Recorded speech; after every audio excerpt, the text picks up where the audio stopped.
Bem-vindos ao módulo 3, Lideranças e Direitos Humanos, tendo nossa primeira disciplina como Direitos Fundamentais, ministrados pela professora Temis Aline Calvachia dos Santos. A professora Temis possui graduação em Direito pela PUC Católica do Rio de Janeiro, graduação em Sociologia e Política pela PUC Rio de Janeiro e mestrado em Direito também pela PUC. Atualmente é professora 40 horas da Fundação de Apoio à Escola Técnica do Estado do Rio de Janeiro.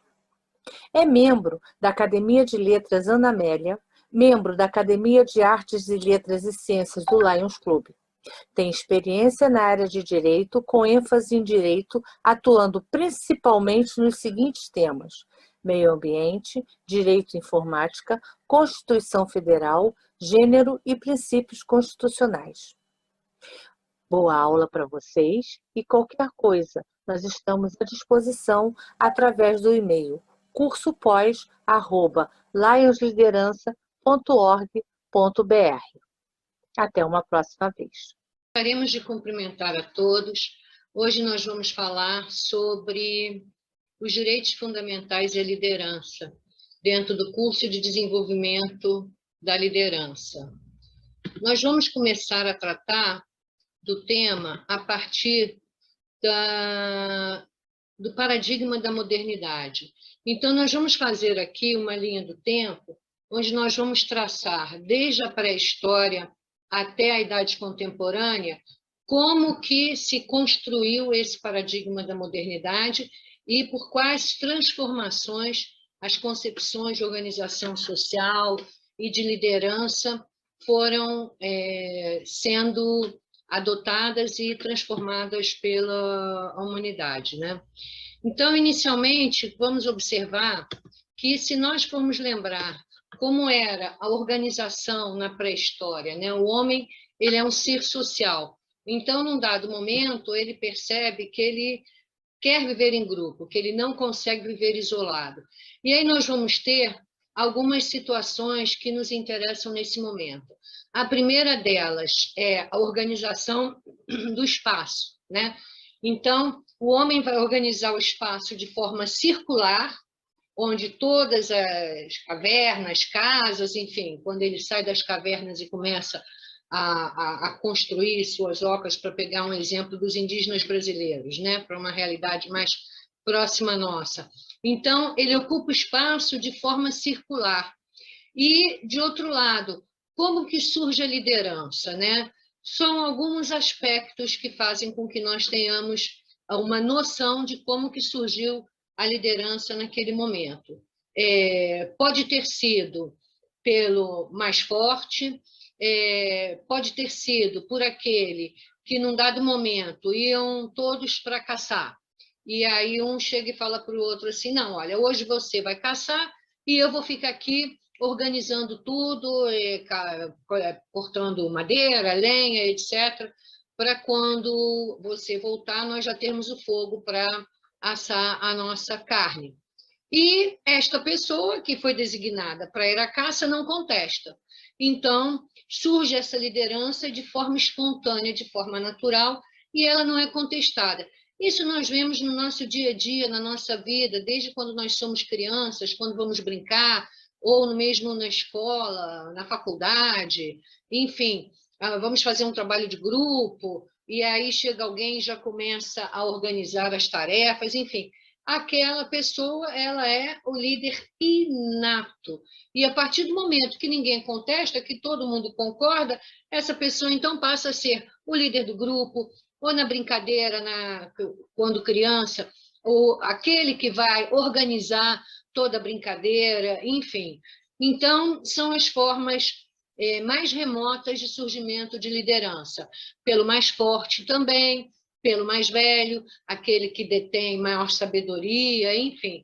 Então, são formas distintas que, nas épocas remotas, né, o homem, então, decide e definiu como ele ia formar a liderança. Então, aí nós temos um exemplo do que nós falamos, né? Essas construções circulares.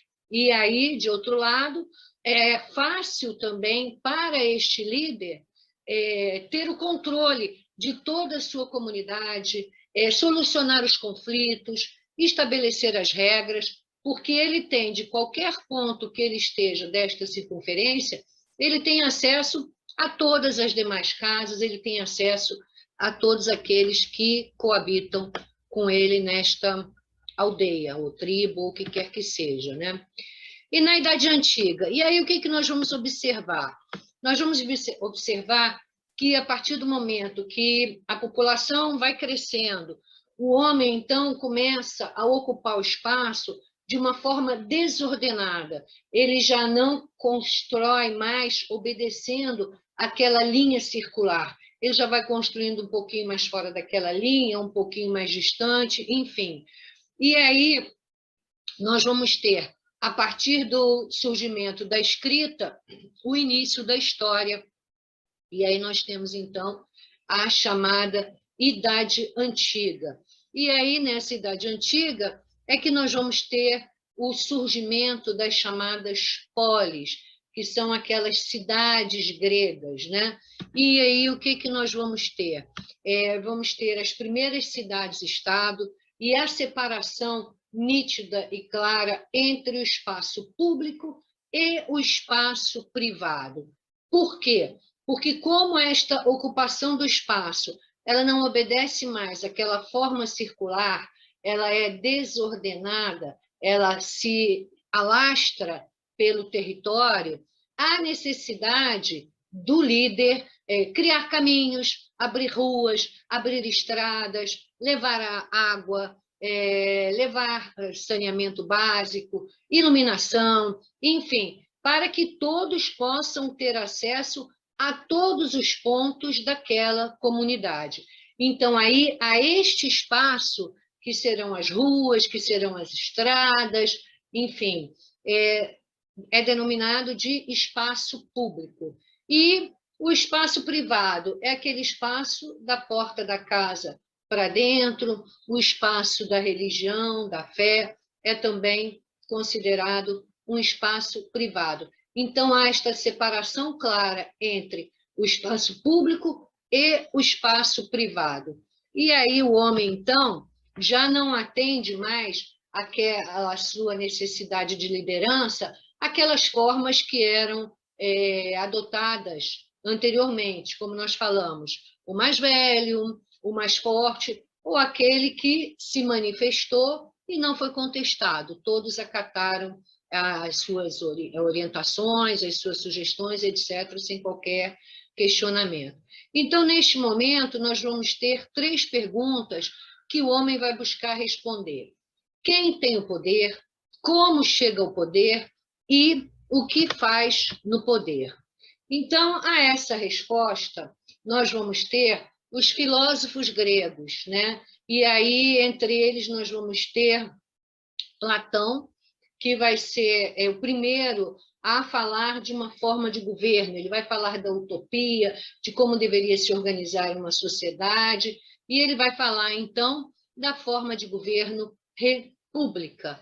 Res pública, que é a coisa pública. Então, esta república é a forma de governo para, segundo Platão, a melhor forma de governo para governar a polis, que nós falamos que são aquelas cidades gregas, as chamadas cidade-estado da Grécia Antiga. Lembrando que a primeira forma de governo, desde lá dos tempos da pré-história, mas que não recebia este nome, porque isto vai ser dado apenas na Idade Antiga, foi a monarquia. Por quê? É o governo de um único, né? Uma única pessoa. A república já pressupõe um grupo de pessoas, já pressupõe o interesse da coisa pública para aquele governo. E aí nós vamos ter também, voltando aqui rapidamente ao slide anterior, como chega ao poder, né? Então, quem tem o poder, como chega ao poder e o que faz no poder. Então, quem tem o poder, já vimos que o Platão começa a responder esta pergunta, e aí nós temos as chamadas formas de governo, que neste momento são 2, monarquia e república, que é a forma de governo que o Platão entende ser a melhor. como chega ao poder. E aí ele vai chegar ao poder através do voto, né? Lembrando que a Grécia Antiga, e aí vamos ter o Platão também, desculpem, o Aristóteles, trazendo o que para a ciência política antiga era a terceira forma de governo, que é a democracia, que é a forma de governo que o Aristóteles, que o Aristóteles introduz, onde temos como definição o governo do povo, pelo povo e para o povo. E o que faz no poder. E aí nós vamos ter, então, todas as regras, todas as leis do que hoje nós chamamos de direito público, né? As regras do direito administrativo, do direito constitucional e assim por diante. E aí, o que nós vamos ter? Já um pouco no final da Idade Antiga, nós vamos ter um povo, que é o povo hebreu, de onde nós herdamos o monoteísmo, né? E aí, o que vai acontecer? O povo hebreu ele vai ter uma grande importância, que o legado do monoteísmo permanece ainda hoje. Nós somos de tradição judaico-cristã. E aí nós vamos ter, então, o nascimento de um homem que vai mudar o curso da história da humanidade, que é Jesus Cristo. Então, Jesus Cristo vai marcar de tal forma a história da humanidade que mesmo os povos que não acreditam, que não são de tradição cristã, fazem a contagem do tempo adotando o conhecido e chamado calendário gregoriano, que é o calendário oficial de toda a humanidade. Ainda que alguns povos, como os judeus, como os chineses, os egípcios, tenham permanecido com a sua contagem de tempo, né? Formalmente, oficialmente, cotidianamente, a contagem de tempo é dada a partir do que foi estabelecido como a era cristã. Então, nós vamos ter anos antes de Cristo e anos depois de Cristo. E assim começamos a contar o tempo. E aí, com isso, vai surgir uma nova religião. E aí o homem, então, vai procurar responder a uma outra pergunta. Ele já respondeu a 3 perguntas. Ele já respondeu quem tem o poder, como chega ao poder e o que faz com o poder. Lembrando que nós temos aí na Idade Antiga uma ocupação do espaço de forma desordenada, que surge, então, dando origem à divisão nítida e clara entre um espaço público e um espaço privado, fazendo com que haja a necessidade de se organizar esta polis, daí a política, que é a arte de governar esta polis, a arte de governar a polis. E aí nós vamos ter como resposta, quem tem o poder, as chamadas formas de governo. Só para destacar que na ciência política contemporânea, a democracia não é mais considerada uma forma de governo, e sim um regime político. Então, nós vamos ter, de novo, voltando à forma como o homem ocupa o espaço, na Idade Média, se nós formos nos lembrar, nós vamos ter os feudos.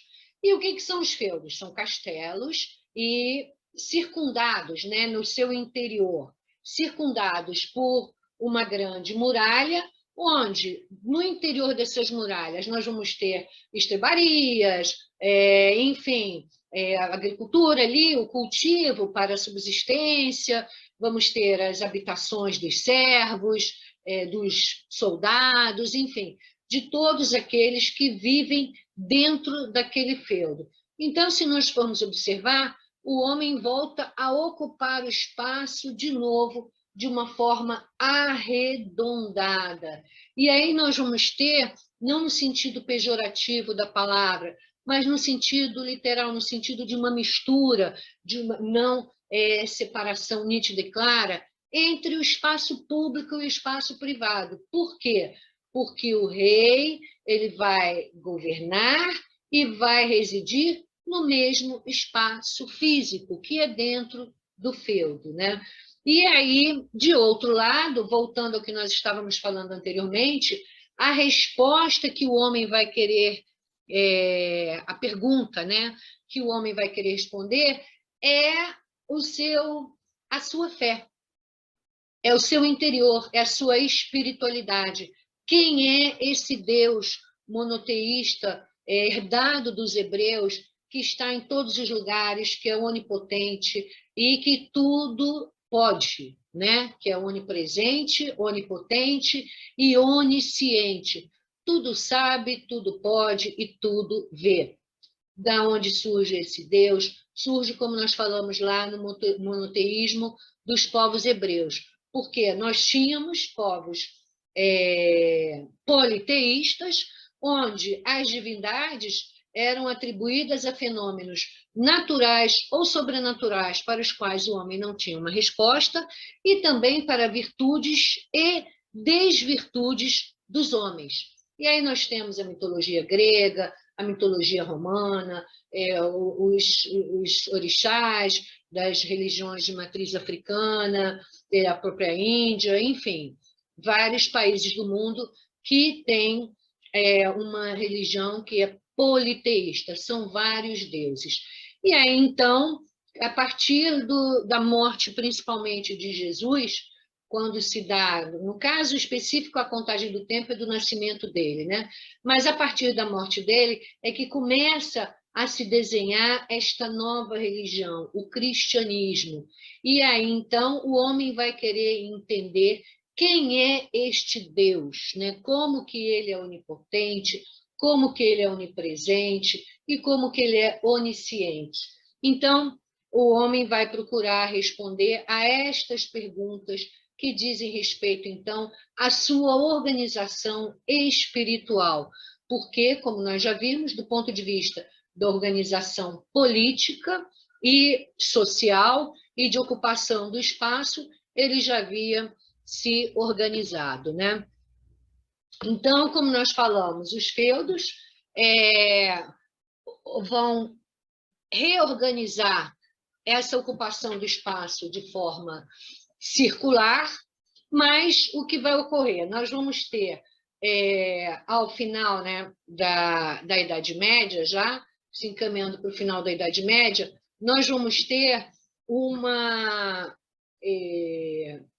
evasão, né, alguma saída de determinadas pessoas, sejam servos, sejam soldados, ou mesmo nobres que caem em desgraça, né, em relação ao monarca, ou em relação ao senhor feudal, ao nobre, ao conde, ao marquês, ao duque, enfim, ao visconde, seja porque não atenderam a determinadas ordens, ou porque não queriam mais viver dentro daquela estrutura, essas pessoas então vão sair desses feudos, vão novamente começar a ocupar os espaços no entorno de forma desordenada, e aí nós vamos ter um retorno a essa forma não circular de ocupar o espaço, né? Então, aqui nós estamos voltando às principais temáticas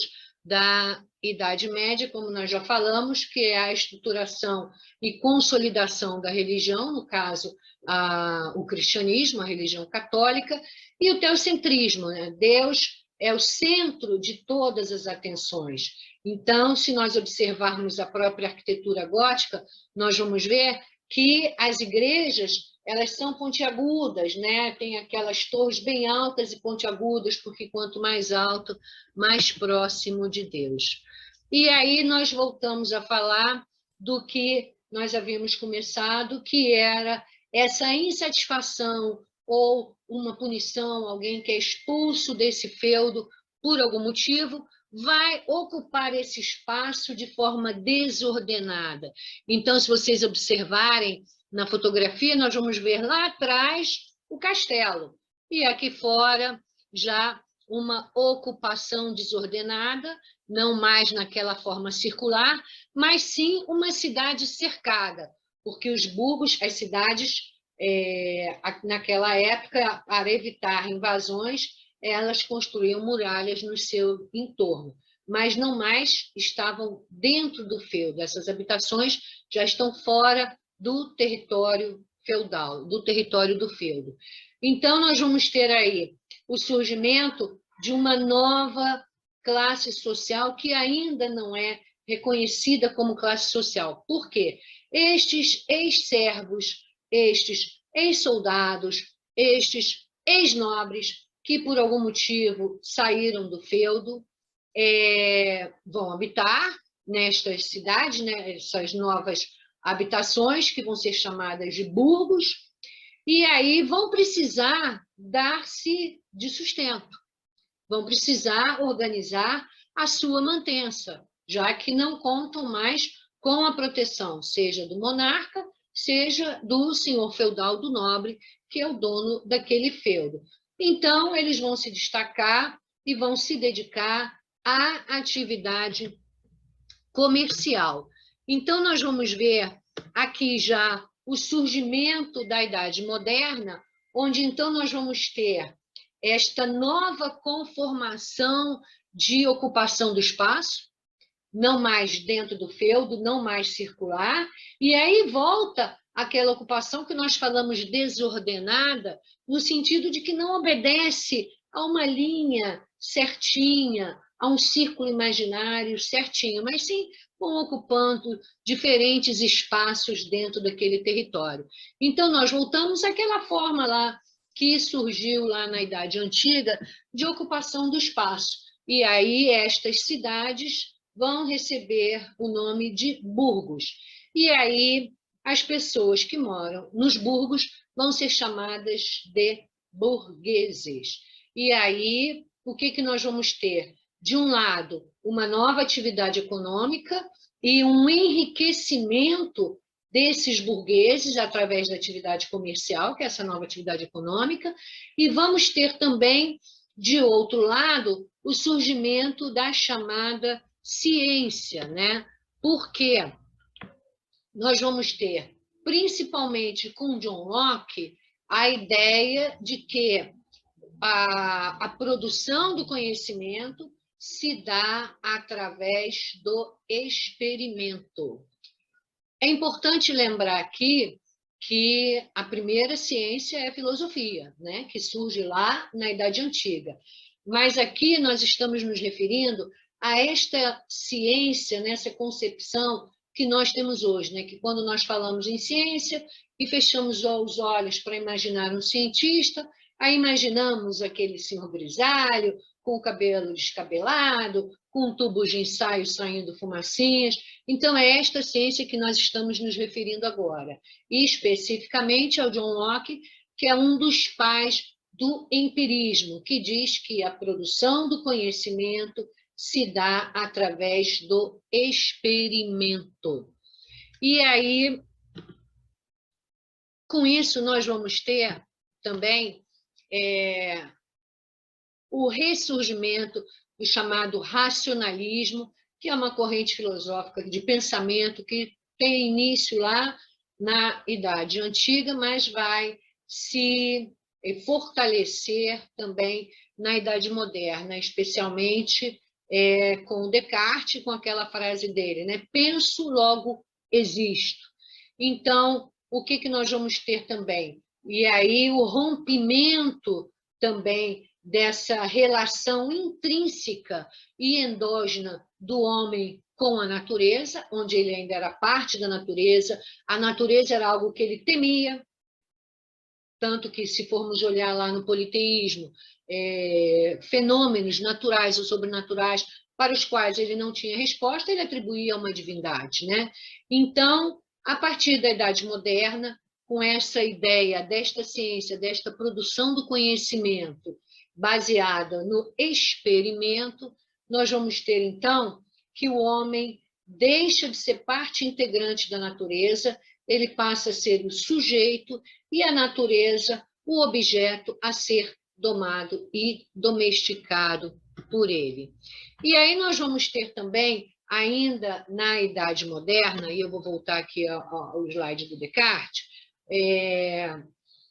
o surgimento do chamado contratualismo, né, do pacto social, onde o Hobbes, o Locke e o Rousseau, que são três pensadores da época, vão procurar responder e procurar entender como e por que o homem deixa de viver lá, para o Hobbes, o homem é o lobo do próprio homem, né? O homem é mau por natureza, para o ser bom, o homem, o bom selvagem, na concepção do Rousseau. Então, o estado de guerra, a que o Locke denomina esta luta do homem contra o próprio homem, antes de se organizar numa sociedade civil e num Estado, o Locke e o Rousseau vão chamar de estado de natureza. E aí, o que importa aqui é que os três dizem que os homens fazem, então, um pacto social onde eles abrem mão das paixões que existiam, em que eles viviam lá, no estado de guerra ou no estado de natureza, onde havia a justiça feita pelas próprias mãos, a vingança pessoal, para viver sob o império da lei. Eles abrem mão da liberdade total para viver com uma liberdade limitada pela lei. A minha liberdade termina onde começa a do outro. E aí nós vamos ter também o resgate da concepção dos chamados direitos naturais. Esta concepção dos direitos naturais, ela surge lá na Idade Antiga, onde existiam direitos que, de tão óbvios, não precisavam ser escritos, né? Então, é a concepção de que estes direitos são dados por Deus ao homem. Quais são eles? O direito à vida, o direito à liberdade, o direito à igualdade, o direito à propriedade e o direito à segurança. Na Idade Moderna, com esses três pensadores, e especialmente com o São Tomás de Aquino, nós vamos ter a ideia desse justnaturalismo, deste direito dado por Deus aos homens, deste direito natural resgatado. Mas vão surgir também aqueles que vão perceber que há uma violação desses direitos naturais, que eles não estão sendo mais tão óbvios assim. E aí nós vamos ter o rompimento, né, o fim da Idade Moderna e o início da Idade Contemporânea, especialmente com a Revolução Francesa, onde há uma conscientização, há uma verificação por parte de vários, especialmente na França, né? O Povo, os Miseráveis, tem aquela peça de teatro, e foi encenada também no cinema, do Victor Hugo, o Les Misérables, né? Bem conhecido, é um clássico do teatro e da literatura, onde, então, há um rompimento, né, deste pacto social, desse direito natural, especialmente à igualdade, à vida e à própria liberdade, e havia, então, no parlamento francês, e daí nós temos a expressão que se usa hoje, né, direita e esquerda, no parlamento francês, que era um semicírculo, né, as cadeiras eram posicionadas de forma semicircular, o centro sendo ocupado pelo presidente do parlamento. Então, à direita do presidente do parlamento ficavam aqueles mais conservadores, aqueles que não queriam fazer qualquer transformação. E à esquerda do presidente ficavam aqueles que, seja por ideologia, por idealismo, melhor dizendo, né?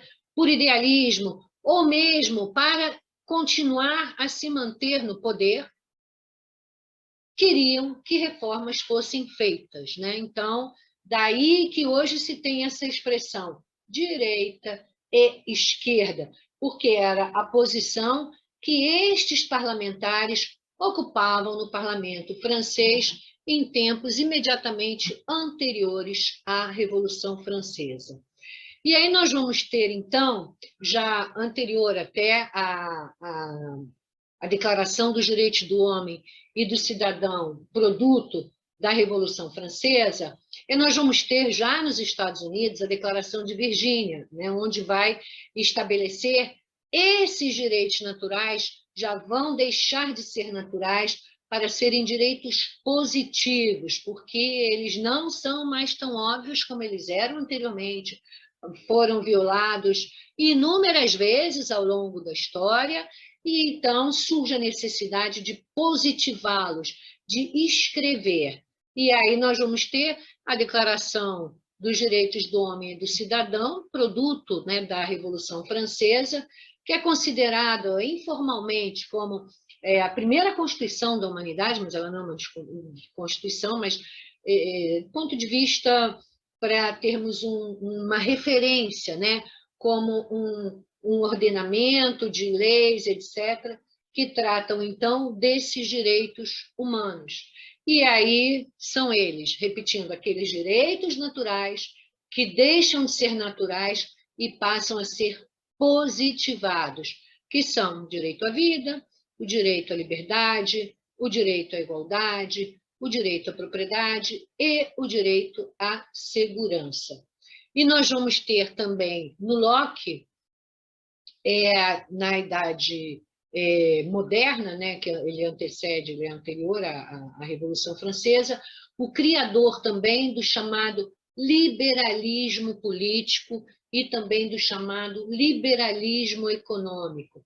Porque, ao contrário de Hobbes, que entendia que o monarca absolutista era aquele a quem todos deviam entregar a sua representação e entregar a sua soberania, porque a soberania pertence ao povo, que a entrega aos seus representantes, o John Locke ele diz que não, que tem que existir um sistema de pesos e contrapesos. Daí a Assembleia, porque a Assembleia controla o monarca e, de outro lado, o monarca controla a Assembleia. Então, há a necessidade de um sistema de pesos e contrapesos para haver o equilíbrio. Daí ele ser considerado o pai do liberalismo político. E considerado pai do liberalismo econômico, por quê? Porque ele vai dizer que a propriedade privada ela é produto do trabalho. Então, o homem pode dizer que ele é proprietário daquela terra a partir do momento que ele realiza um trabalho naquela terra. Então, se eu cerco um pedaço de terra para mim e me limito simplesmente a deixar ao encargo da natureza, bom, ela vai ser regada quando chover, o fruto vai cair quando tiver que cair, eu vou colher ele do chão, não vou me preocupar em plantar uma semente, não vou me preocupar em regar no momento de escassez de chuva, enfim.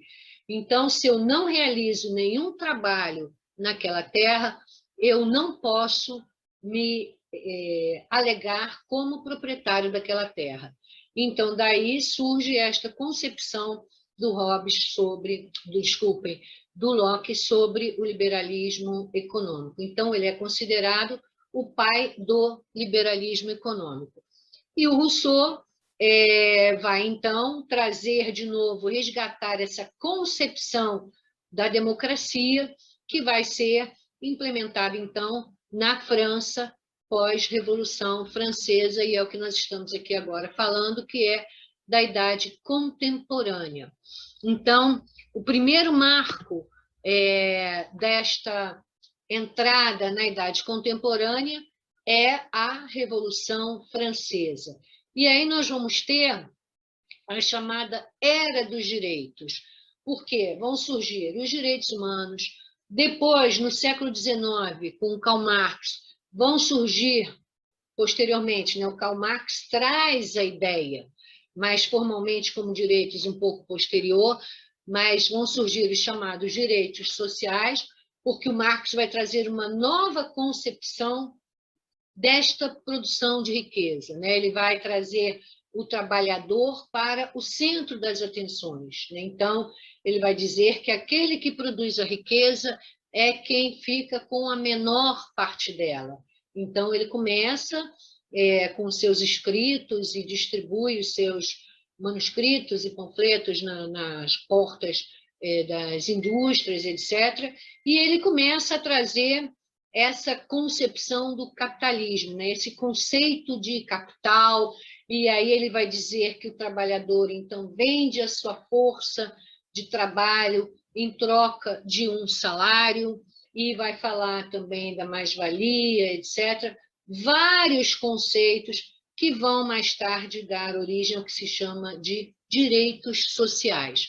E aí, então, nós vamos ter, mais tarde, aí já na segunda metade do século XX, o direito ambiental e o direito do consumidor, direito do idoso, direito da criança e do adolescente, e assim sucessivamente. Então, nós vamos ter, a partir, então, da Idade Contemporânea, as chamadas gerações de direitos humanos. Então, a primeira geração de direitos humanos é aquela produto da Revolução Francesa, onde se tem a Declaração dos Direitos do Homem e do Cidadão. A segunda geração dos direitos humanos é aquela que surge a partir das ideias de Marx, os direitos sociais, especialmente século XIX, primeira metade do século XX, e a terceira geração, já estamos na quarta, né? Mas a terceira geração, que é composta pelos chamados direitos difusos e coletivos, entre eles aí o direito ambiental, e a quarta geração, que é o biodireito. Então, o que nos interessa aqui? Nos interessa que, do ponto de vista do Brasil, a partir da Constituição de 1988, estes direitos sociais eles passaram a integrar o rol dos direitos fundamentais, dos direitos humanos. Mas isso já vem anteriormente, quando esses direitos sociais são inseridos, primeiramente, do ponto de vista constitucional, na Constituição do México, em 1917, depois, em 1919, na Constituição de Weimar, que vai ser, durante muito tempo, especialmente a segunda metade do século XX, uma Constituição amaldiçoada. Por quê? Porque ela foi que embasou todo o movimento nazista, capitaneado pelo Hitler. Então, ele vai se utilizar dessa concepção dos direitos sociais, especialmente no que diz respeito ao direito ao trabalho, para começar a combater os estrangeiros. E aí nós todos conhecemos a história e sabemos tudo o que foi ocorrendo do ponto de vista da perseguição que o Hitler começou a fazer com o etnocídio, com um genocídio, enfim, que resultou no que nós vimos, culminando na Segunda Guerra Mundial e com o fim da própria Segunda Guerra Mundial. Então, aí, exatamente, a Organização das Nações Unidas, então, diante dessa barbárie que foi perpetrada pelo Hitler, decide, então, promulgar a Declaração Universal dos Direitos do Homem e do Cidadão. A Liga das Nações, que fracassa com a eclosão da Segunda Guerra Mundial, dá lugar, então, à criação da ONU. Então, se cria a Organização das Nações Unidas e é promulgada, então, a Declaração Universal dos Direitos do Homem e do Cidadão. É importante destacar aqui também que o Brasil, no que diz respeito às declarações de direitos, aos tratados, convenções, etc., que dizem respeito aos direitos humanos e direitos fundamentais, elas são automaticamente incorporadas ao artigo 5º da Constituição Federal, que são as chamadas cláusulas pétreas, né? O artigo 60 da Constituição Federal define quais são as cláusulas pétreas. Entre elas estão lá o artigo 1º, e aí nós vamos ter, trazendo aqui de novo para tudo isso que nós falamos, de forma de governo, regime político, etc., nós vamos ter ali o artigo 1º da Constituição, que é o que vai trazer toda essa nossa organização. Então, diz que a República Federativa do Brasil é formada pela união indissolúvel dos estados, municípios e do Distrito Federal, constitui-se num Estado democrático de direito e tem como fundamentos a soberania, a dignidade da pessoa humana, os valores sociais do trabalho e a livre iniciativa e o pluralismo político. E aí tem um parágrafo único que diz que todo poder emana do povo, que o exerce por meio de representantes ou diretamente. E isto é muito importante. O que nós temos, então, neste artigo 1º? Nós temos ali a forma de governo, república. A forma de Estado, federativo, é uma federação. Então, nós copiamos isso dos Estados Unidos, porque na Constituição de 1824, a forma de Estado brasileira é unitária. Né? Nós tínhamos províncias e nós tínhamos um império, né? Uma forma monárquica de governo. E aí, então, Tiradentes, quando ele vai organizar lá em Confidência Mineira, etc., que agora até a história já modificou o nome, mas, enfim. Então, ele vai buscar o modelo norte-americano de formação de Estado, né? Mas ela é uma formação artificial, porque no Brasil, já desde o momento da colônia, ao contrário dos Estados Unidos, que eram colônias independentes e que se unem, desculpem, para formar uma confederação e uma federação, tanto que são Estados Unidos da América, no caso brasileiro, não. Essa federação foi uma artificialidade que foi introduzida a partir da primeira Constituição republicana. Desculpem. Mas, de toda forma, nós temos, então, a forma de governo, a forma de Estado, que é uma federação, nós temos, e aí, como os direitos humanos, né? Um Estado democrático de direito, diz que o Brasil é um Estado que respeita os direitos humanos, que é um Estado de direito, que é um Estado onde os direitos humanos e onde a lei são respeitadas, ao império da lei. Como nós falamos lá com Hobbes, Locke e Rousseau, que o homem faz um pacto social, o Rousseau, desculpem, chama de contrato social, onde eles abrem mão das paixões, da justiça feita pelas próprias mãos, da vingança pessoal, para viver sob o império da lei. Então, nós vamos ter, e aí, os fundamentos deste Estado brasileiro, a soberania, né? O Brasil é um país soberano, não tem que se subjugar a interesses de outras nações.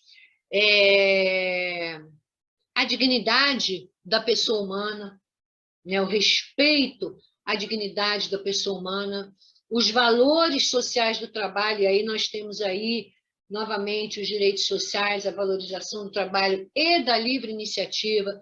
Então, também há uma intervenção do Estado na economia, em uma certa medida, que o Estado vai dar as regras gerais. A União, ela estabelece as regras gerais. E aí a livre iniciativa vai estabelecendo as suas regras de mercado, né? Desde que não causem danos exacerbados à própria população. Quando isso ocorrer, o Estado vai interferir no sentido de organizar do ponto de vista de leis, né? Não vai interferir como num rompimento institucional, mas sim numa organização. Bom, então vamos ter que legislar sobre isso aqui, porque não pode ficar tão livre assim, tem que ter uma regra balizadora, enfim. Os valores sociais do trabalho da livre iniciativa e o pluralismo político, né? E aí nós vamos, de novo, retomar lá as ideias liberais do Locke, vamos retomar lá o Rousseau com a retomada da concepção da democracia, né? E a nossa democracia, ou ela é exercida diretamente, quando é que o povo exerce essa democracia direta? Não é quando eu quero e mais simples poder, não, agora eu quero e eu sou democrata. Não, ele exerce quando ele é chamado a um referendo ou a um plebiscito, como nós já tivemos na história recente, o plebiscito sobre a própria forma de governo, se seria república ou monarquia, e aí o sistema de governo, se seria presidencialista ou parlamentarista. E depois, anos mais tarde, nós tivemos o referendo sobre a lei do desarmamento. Então, com isso, nós temos já todo um arcabouço constitucional de cláusulas pétreas que mantém a espinha dorsal. A Constituição, ela é a espinha dorsal de um país. Eu costumo dizer que ela é o trilho sobre o qual o trem vai passar. E esse trem é o país. Então, a Constituição estabelece o trilho, ela estabelece o caminho.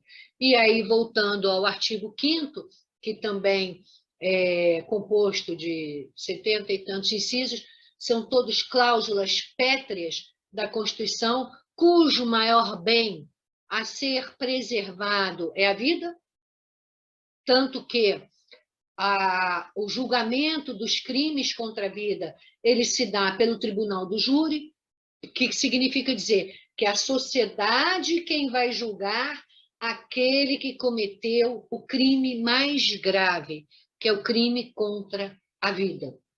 Então, nosso bem maior é a vida, seguido da liberdade, da igualdade, da propriedade e da segurança, né? Bom, era isso que nós tínhamos para conversar hoje.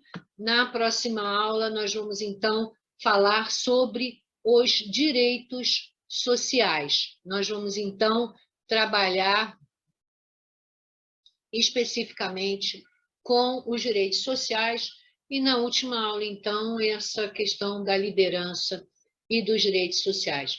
Muito obrigada a todos e até a próxima.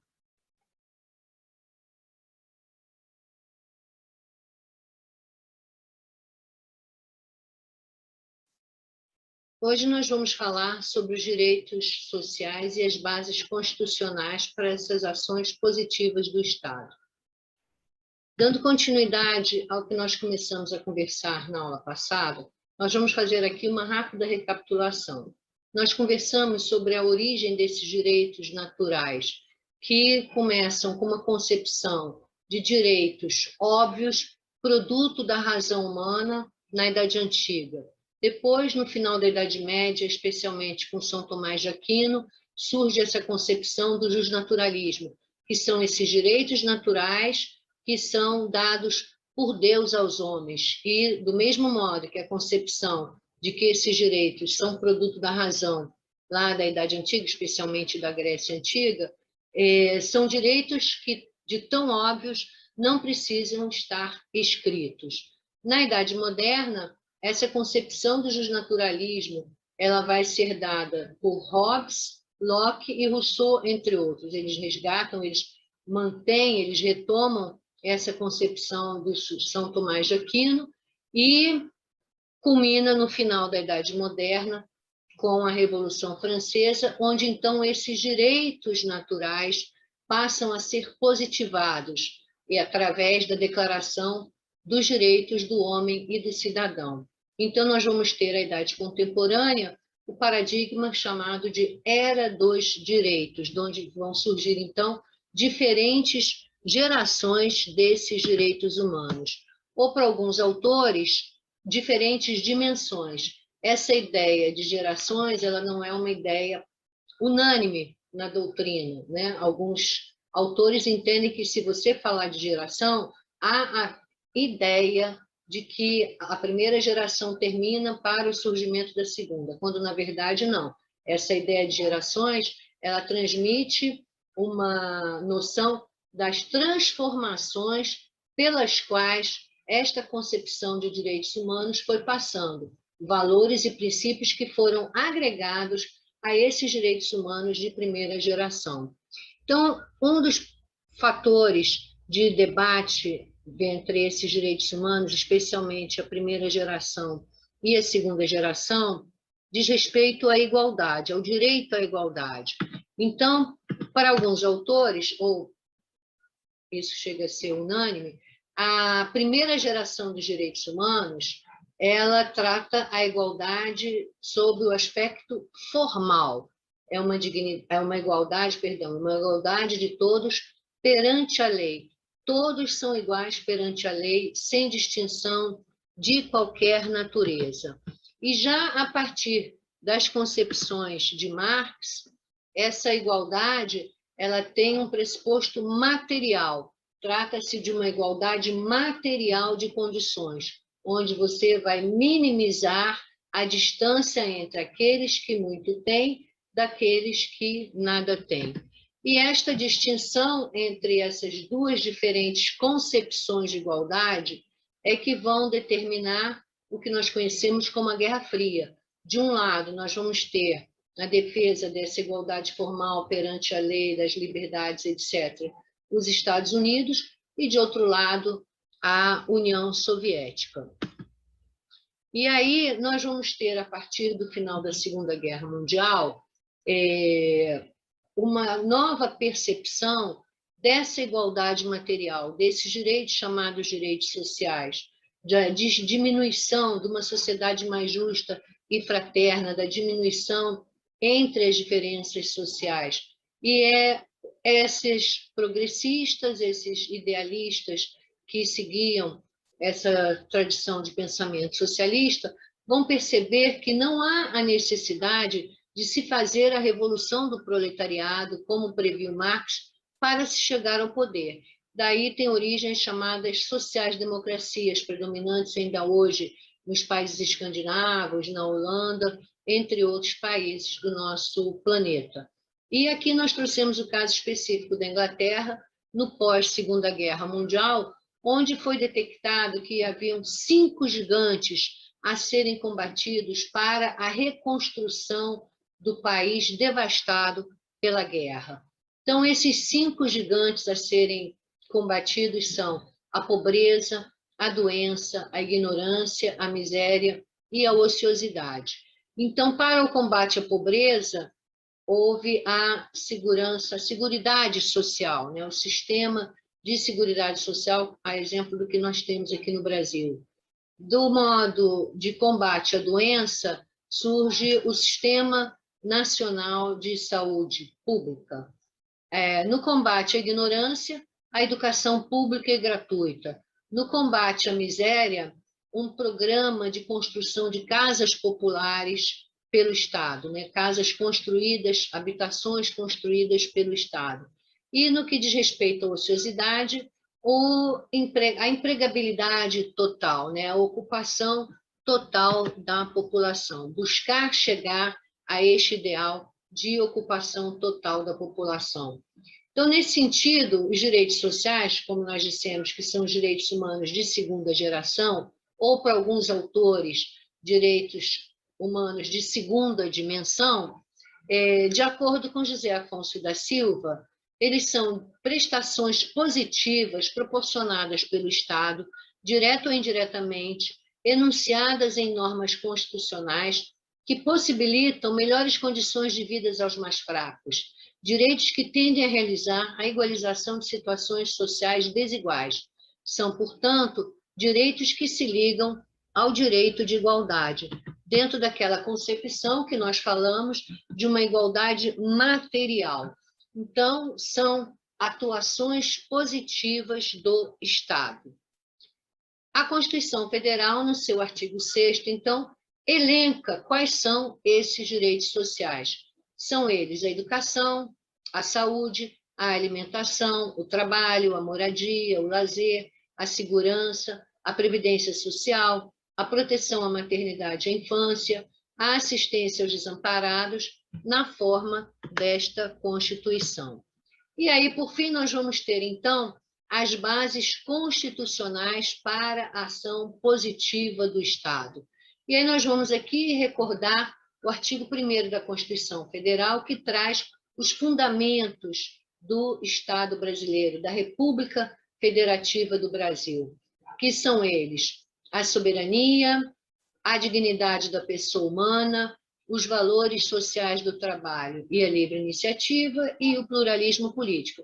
Nós não mencionamos aqui a cidadania, porque não diz respeito a um direito social, e sim a um direito individual, né? Apesar de que a dignidade da pessoa humana também é um direito individual, mas é um dever do Estado assegurar esta dignidade da pessoa humana, e aqui nós vamos ver, então, como que o Estado vai realizar esta erradicação da pobreza, essa igualdade material de condições. E aí nós vamos ter o artigo 3º da Constituição, que traz os objetivos fundamentais, que são construir uma sociedade livre, justa e solidária, garantir o desenvolvimento nacional, erradicar a pobreza e a marginalização, reduzir as desigualdades sociais e regionais, promover o bem de todos sem preconceitos de origem, raça, sexo, etc.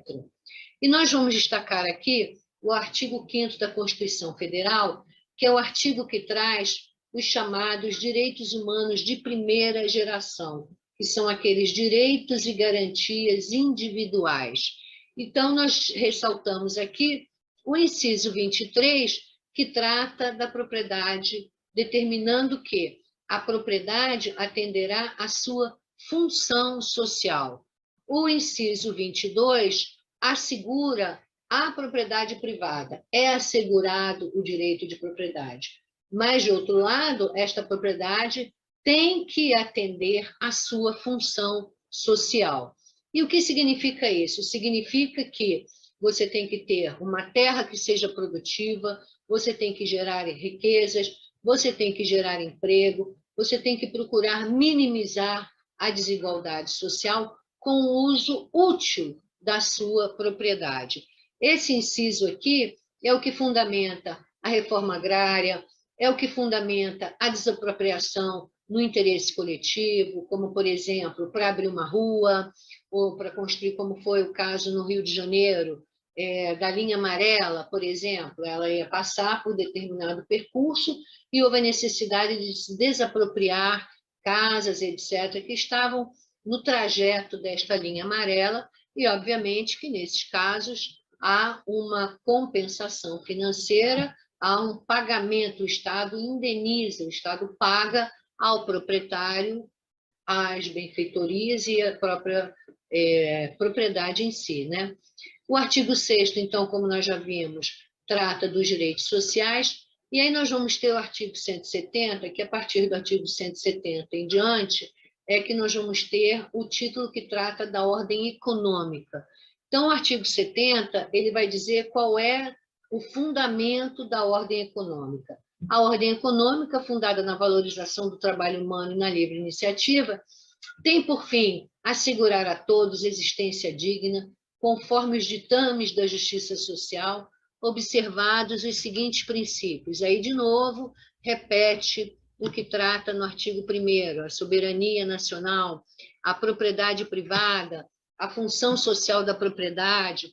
Então, nós já mencionamos aqui quais são os casos em que essa propriedade, em que o proprietário perde este direito de propriedade, e nós vamos ter a livre concorrência, que é a atividade econômica fundada na livre concorrência, quer dizer que a competição entre si, visando alcançar um lugar no mercado, sem que haja uma intervenção social do Estado, melhor dizendo, sem um justo motivo.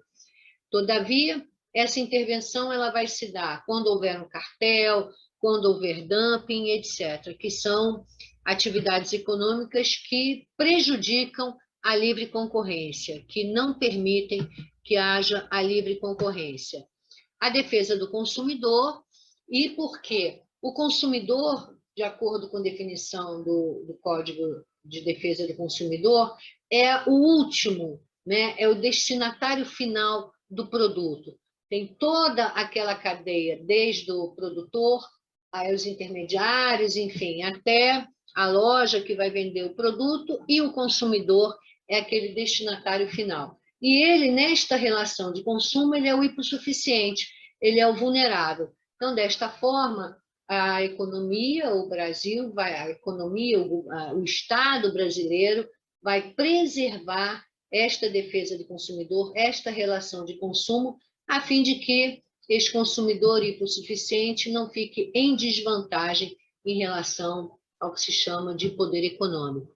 A defesa do meio ambiente, isso é muito importante. Hoje em dia, qualquer atividade, ela deve observar a legislação ambiental, seja uma atividade industrial, ou seja até mesmo numa prestação de serviços, reduzir o consumo, reduzir o gasto desnecessário, né, com água, com papel, para dar exemplo de prestadores de serviço, enfim, minimizar ao máximo esta intervenção e este dano ao meio ambiente através também da redução de um consumo, né? Então, toda atividade econômica, ela deve observar as determinações legais e os princípios que regem o meio ambiente, a proteção ao meio ambiente. E depois, no inciso 7º, a redução das desigualdades regionais e sociais, como nós vimos lá no artigo 3º, que é um dos objetivos da República Federativa do Brasil. Ela é a concretização do princípio da igualdade material, como nós falamos, essa igualdade de fato, o que também beneficia o mercado ao garantir mais território e mais poder de compra por parte dos cidadãos, o que vai impulsionar o desenvolvimento econômico e social. E a busca do pleno emprego. Então, quanto maior a taxa de ocupação da população economicamente ativa, maior será o produto interno bruto e, consequentemente, o crescimento relativo da nação. Então, nós vimos que a nossa Constituição Federal, ela traz dentro de si toda essa intervenção social, a base da intervenção do Estado, não no sentido de um Estado autoritário, nada disso, mas um Estado em que vai atuar a fim de controlar o livre mercado, controlar a livre concorrência, desde o momento em que estas passem a prejudicar a sua população, prejudicar aos seus cidadãos. E aí um outro inciso desse artigo 170, tratamento favorecido à empresa de pequenos portes, né? A fim de que não haja uma concentração que a gente chama de monopólio, né? Uma concentração excessiva de uma determinada atividade econômica. E o parágrafo único: é assegurado a todos o livre exercício de qualquer atividade econômica, independentemente de autorização dos órgãos públicos, salvo nos casos previstos em lei. Então, a intervenção estatal na economia, mediante regulamentação e regulação dos setores econômicos, faz-se com respeito aos princípios e fundamentos da ordem econômica. O princípio da livre iniciativa é fundamento da República e da ordem econômica. Então, nós vimos aí os momentos em que se dá a intervenção do Estado na economia, e mais do que isso, aonde o Estado atua positivamente para diminuir essas desigualdades, para possibilitar uma igualdade material. E aí, finalizando, nós vamos ter artigo 174, como agente normativo e regulador da atividade econômica, o Estado exercerá, na forma da lei, as funções de fiscalização, incentivo e planejamento, sendo este determinante para o setor público e indicativo para o setor privado.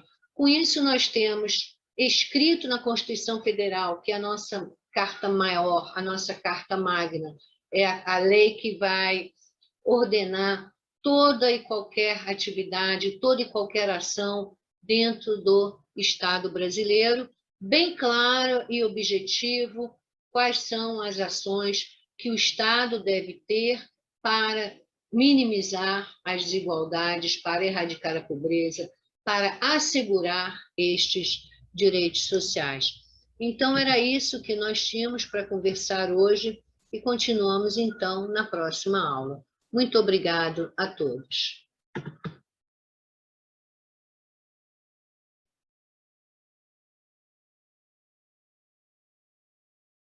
Hoje nós vamos dar continuidade à nossa terceira e última aula sobre direitos fundamentais. O tema hoje vai ser os direitos e deveres do líder.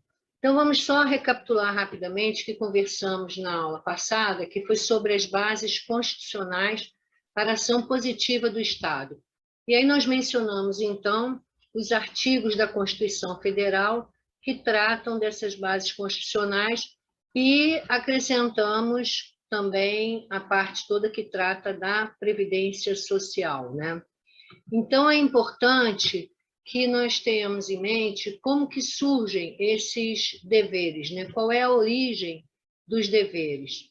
Então, assim como tantos outros conceitos jurídicos, dentre eles os próprios direitos fundamentais, os deveres surgiram historicamente nos domínios religioso e ético, e aos poucos migraram para o campo do direito, com contribuições do humanismo jurídico, do justnaturalismo racionalista, que nós falamos aqui a partir do início já lá da Idade Antiga, né, com os gregos e também depois com o Hobbes, o Locke, o Rousseau e inicialmente com São Tomás de Aquino, e do pensamento estoico, aproximando os valores de justiça social ao individualismo, de modo a transformar o homem em titular não só dos direitos inerentes à sua dignidade, mas também dos deveres que a existência e o funcionamento da comunidade organizada implicam. Com base nessas ideias, surgem os deveres gerais de solidariedade e de não causar dano a outrem, de restituir o alheio, de manter a palavra dada, de reparar os danos causados, e que a violação de tais regras merece punição, erigindo este elemento em traço identificador dos deveres. Então, há uma sanção imposta, né, ao não cumprimento de um dever. Conceito de deveres fundamentais. Barnabás, ele condensa as principais características da construção de um conceito aproximativo dos direitos fundamentais, como a mobilização do homem e do cidadão no campo jurídico para a realização dos objetivos do bem comum.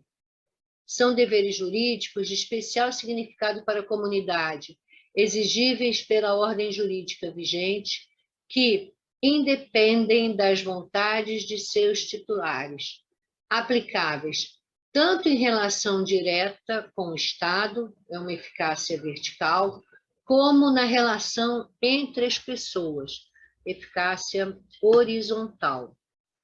E aí, quem são os destinatários destes deveres fundamentais? Em primeiro lugar, nós temos o Estado e depois nós temos as pessoas. E aqui não há uma ordem de prioridade, né? Ambos têm, como nós vemos ali na balança, a igualdade nessas relações, né? Entre os deveres fundamentais. Então, os deveres fundamentais são normas, sistemas jurídicos consagrados, melhor dizendo, em diplomas internacionais, nos textos constitucionais, marcados pela fundamentação formal, ou seja, eles são positivados com hierarquia superior e com procedimento qualificado de revisão. O que significa isso? Significa que para que qualquer direito fundamental ou qualquer dever fundamental seja modificado, é necessário que surja uma nova Constituição.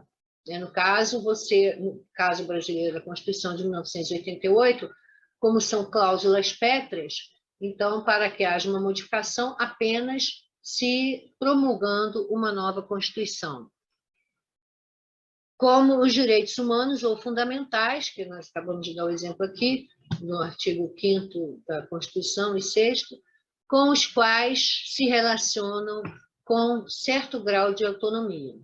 A norma aparece como comando, figura deontica básica, podendo se expressar como obrigações jurídicas de dar, fazer, que são os positivos, ou não fazer, negativos. Deveres fundamentais. Então, nós temos que a Declaração Universal dos Direitos Humanos, no seu artigo 1º, diz: todos os seres humanos nascem livres e iguais em dignidade e direitos, são dotados de razão e consciência e devem agir em relação aos outros com espírito de fraternidade. E nós vamos destacar também esse espírito da solidariedade, que também não deixa de ser um sentimento de fraternidade, né?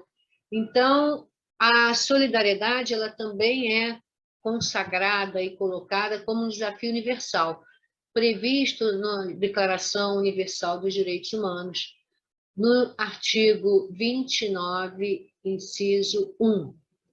Todo ser humano tem deveres para com a comunidade, na qual o livre e pleno desenvolvimento de sua personalidade é possível. Todos os deveres fundamentais limitam, pela sua natureza, a esfera da liberdade dos indivíduos. E vão lembrar, lá na nossa primeira aula, quando nós falamos que o homem abre mão das paixões e da liberdade total que vivia, seja no estado de guerra para o Hobbes, ou seja no estado de natureza para o Locke e para o Rousseau. Então, abrem mão dessa liberdade total, abrem mão das paixões para viver sob o império da lei. Então, há uma limitação desta liberdade, né? Algo é necessário para que haja uma composição harmônica entre os interesses opostos, para impedir tanto a prevalência do Estado, como um reconhecimento sem limite dos interesses, dos direitos, melhor dizendo, dos indivíduos. Então, há um limite não só no que diz respeito à atuação do Estado, como também nas ações individuais. São, portanto, autorizações que o legislador ordinário restringir, limitar, condicionar direitos, liberdades e garantias fundamentais. Eu vou voltar aqui para a gente só ler rapidamente alguns deveres, né? Alguns exemplos de deveres individuais. Então, prestar serviço militar, a segurança pública, que é uma responsabilidade do Estado, mas também é uma responsabilidade de todos nós, a educação, que é um dever do Estado e também da família, de colocar seus filhos na escola. Então, ela é promovida e incentivada com a colaboração da sociedade. A preservação ambiental, que também é um dever do Estado e de toda a sociedade. A tutela das crianças, dos adolescentes e dos idosos. O dever da família e da sociedade, entre outros, expressos na Constituição Federal, né? É importante destacar que nós estamos tratando aqui, especialmente como a nossa disciplina trata dos direitos fundamentais, então nós limitamos o nosso campo de debate e discussão a estes direitos fundamentais. Então, nós estamos tratando dos deveres fundamentais inseridos na Constituição Federal e também, como nós já falamos anteriormente, o artigo 5º da Constituição Federal, ele incorpora já automaticamente todos os tratados e convenções internacionais que dizem respeito aos direitos humanos, né?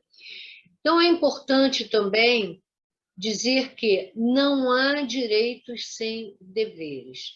É uma relação homogênea, igualitária. Para cada direito, eu tenho um dever.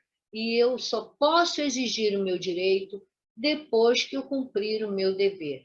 Então, eu não posso ter, por exemplo, um contrato de locação, onde o locatário tem 10 deveres e o locador tem 5. Tanto o locador quanto o locatário, para dar um exemplo, tem que ter 10 deveres, que vão ensejar 10 direitos. Então, não há direitos sem deveres, porque não há garantia ou fática às declarações de direitos sem o cumprimento dos deveres do homem e do cidadão, indispensáveis à existência e funcionamento de uma comunidade politicamente organizada, sem a qual os direitos não podem ser assegurados nem exercidos. E, em contraponto, não há deveres sem direitos, porque não é concebível um regime democrático assentado na exigência universal de deveres sem um amparo nas mais elementares exigências de justiça e de respeito aos direitos fundamentais e dignidade humana.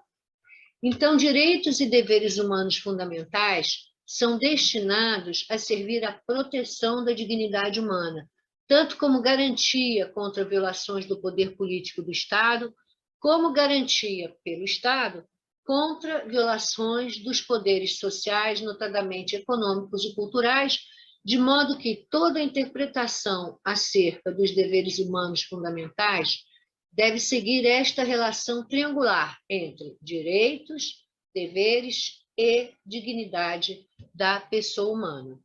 A liberdade comporta regramento e limitação, sob pena de converter-se em um individualismo que reproduz injustiças sociais, ao passo que a igualdade também não pode conduzir aos excessos de aniquilar a autonomia do indivíduo.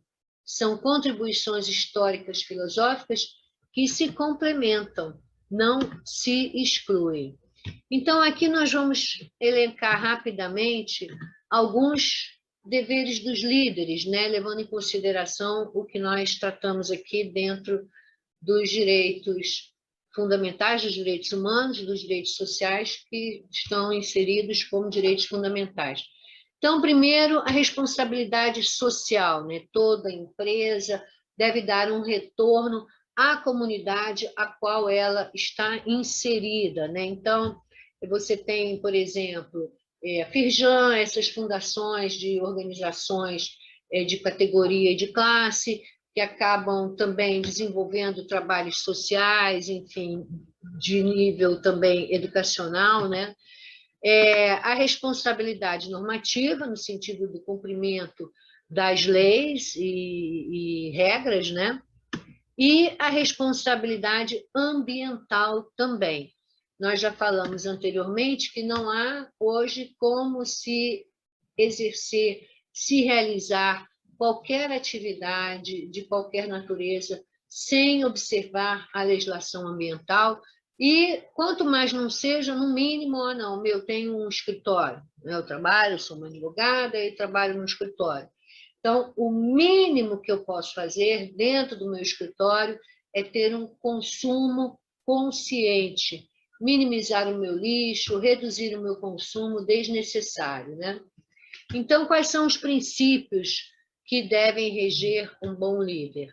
A transparência, a moralidade, a impessoalidade, a ética, a integridade, a sustentabilidade, a legalidade, o profissionalismo e a reciprocidade. Esse é muito importante também, que é tratar os outros como eu gostaria de ser tratado, né? O respeito começa assim.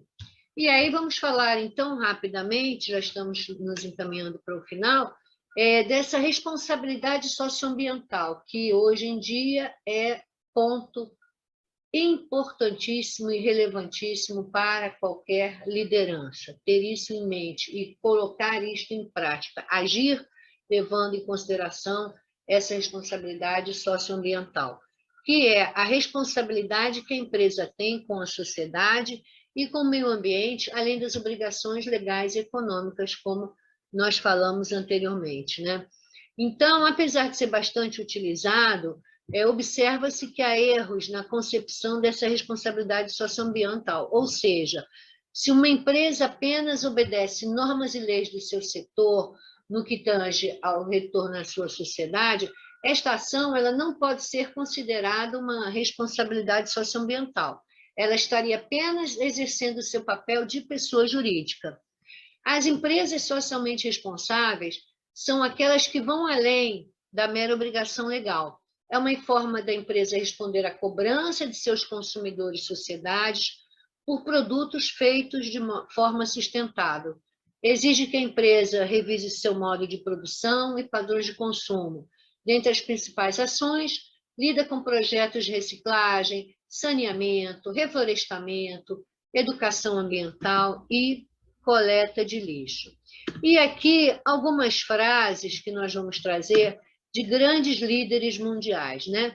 O que deve fazer um líder? Liderar é algo mais.